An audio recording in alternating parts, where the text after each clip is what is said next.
Hey guys, it's Brendan Borman back for another 270 video. Tonight I'll be playing as Bill de Blasio, taking on Ronald Reagan, Jeb Bush, and Barack Obama. Good luck to my opponents. This is a multiplayer match, and for those of you who are newer to multiplayer or new to my videos, I do enjoy a four-person match just because of the balance, especially when I can do two Republicans versus two Democratic candidates.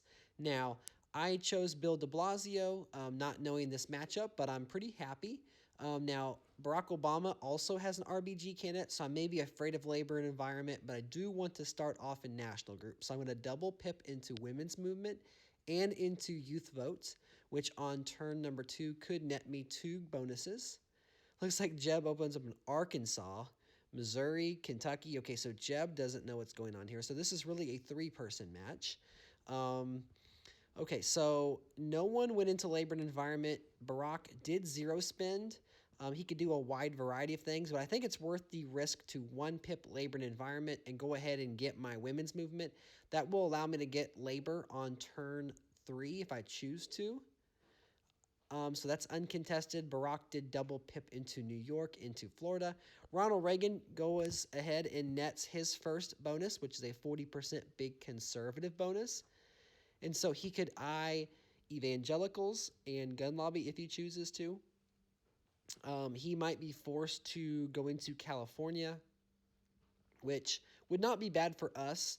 If I do go into California, I may be working on the high-tech and oil strategy, but we will see what happens here. So we do get labor and environment. That is a combined pretty big bonus. That's $130,000 of cash that we're going to have per turn of a net cash bonus. Now, instead of spending money elsewhere, I'm just going to finish off my youth vote because A, Ronald Reagan isn't on the board yet, and B, now that Jeb Bush is actually pressuring into Florida, that's going to make Obama possibly overspend. So I don't want to draw any lines in the sand as far as pressure goes. So there is the third evangelical bonus for Ronald Reagan. We net the third bonus.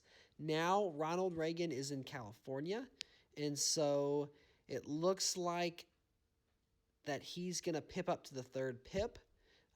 And so I just want to see what people are going to do here. So I did go ahead and zero spend. I have $1.13 million. I'm going to go ahead and one pip into California just to keep my options open. I don't really know if Reagan's going to attack in Texas or attack in New York. And so I want to just be able to keep everyone in check. And also, Reagan has 3 other national groups, and so if I'm able to knock out Ronald Reagan, then I will have a clear advantage going forward. So Obama is pipping up into some states. He's really overexerting himself in Oklahoma, in Nevada, and New Jersey, and he doesn't really have a clear path to Latino. And so what I'm going to do is go ahead and go one past where Reagan can go in California, and I'm going to open up in Washington, Utah, Pennsylvania, and in Connecticut. So I was leaving Michigan alone, but I'm setting myself up for that high-tech bonus. And so on this next turn, I'm going to go ahead and get that. And then I'm going to open up into all of the oil and gas states that are unoccupied, as well as Colorado, just so I can get a solid base to defend my California. So I already have a pretty good base with all my national groups, but Reagan technically does also. So the high-tech bonus will definitely help. That is $110,000. That's half of what a turn would be. And if I go ahead and get a 75% oil and gas bonus, that basically is a free pip of defense in California every single turn if Reagan does decide to zero spend. Now, looking at the map, I'm going to go ahead and put a pip into New York just because I don't want Obama to kind of extend without any defense. And even if I don't pip up now or even later, that really puts a hamper on what Barack Obama can do. So there is the oil and gas bonus. I'm facing pressure in Pennsylvania. I don't necessarily need to finish off Pennsylvania here. I did open up in Virginia and Maryland for high tech, and so that could make up the difference. However, Um, I just don't want to like lose one of my big states, and I'm going to defend it.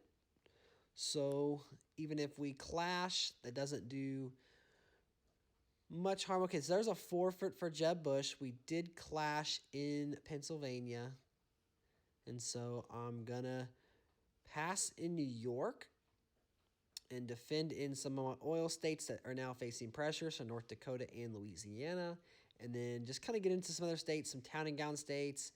Thought about pressuring in Arizona, but looking at it, I don't see where Obama doesn't defend there, so I'm just going to save my money because I cannot max it out. And he does max out Arizona, so that was a good intuition. Token pressure, finishing off a couple states. So turn 11, we're already up to 204 EVs.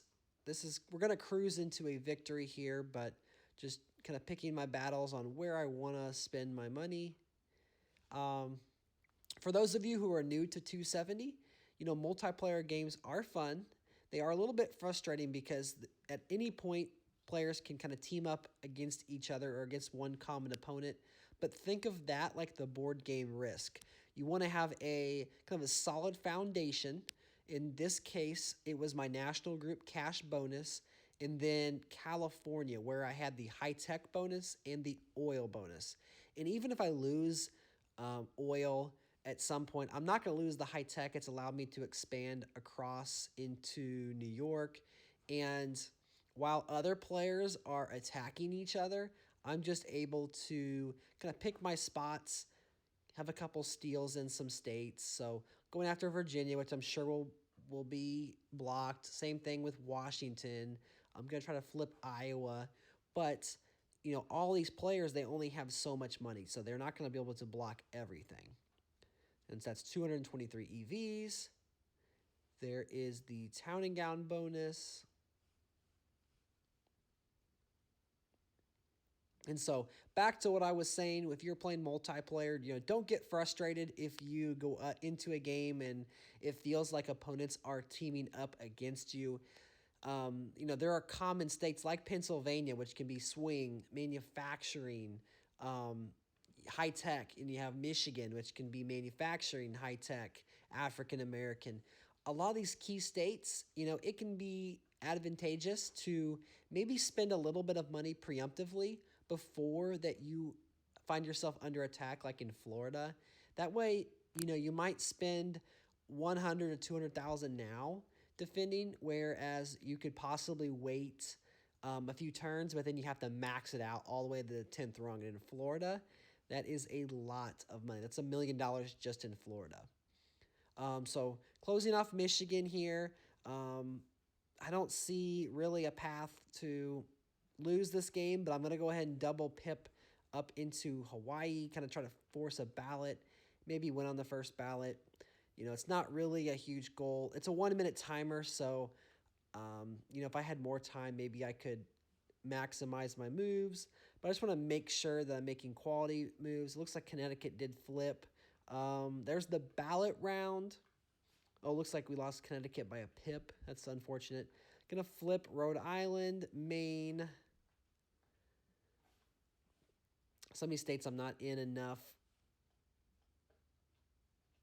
Oh well, 4 seconds.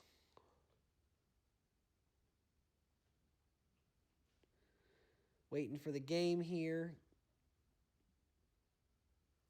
When Reagan, okay, so Reagan is out, so we'll inherit Texas. Did fall just short of 270 EVs, but we're going to be well over that on this turn. So we're going to get the third pip into Texas, which should net us the Latino bonus, the oil bonus back, among others. Then just entering states. Hopefully we have a ballot this round. Arkansas flips. However, it's 349 EVs. Just going to close off a few states here. Looking to see where Obama is. And that will do it. Well, I hope you enjoyed this video. There are lots of ways to play multiplayer. The national groups is very popular, but Obviously, you can play out of the Old South and African American and swing states. You can do Texas and California. I'd encourage you guys to try the oil and gas high-tech strategy. You can use national groups. You don't have to. If you don't like the combination that I did, you can do high-tech with Pennsylvania, Maryland, and Virginia. And then you can add in the oil and gas states afterwards. Anyways, that's a good game. Until next time, thank you guys so much for supporting the channel, and I will catch you in the next 270 video.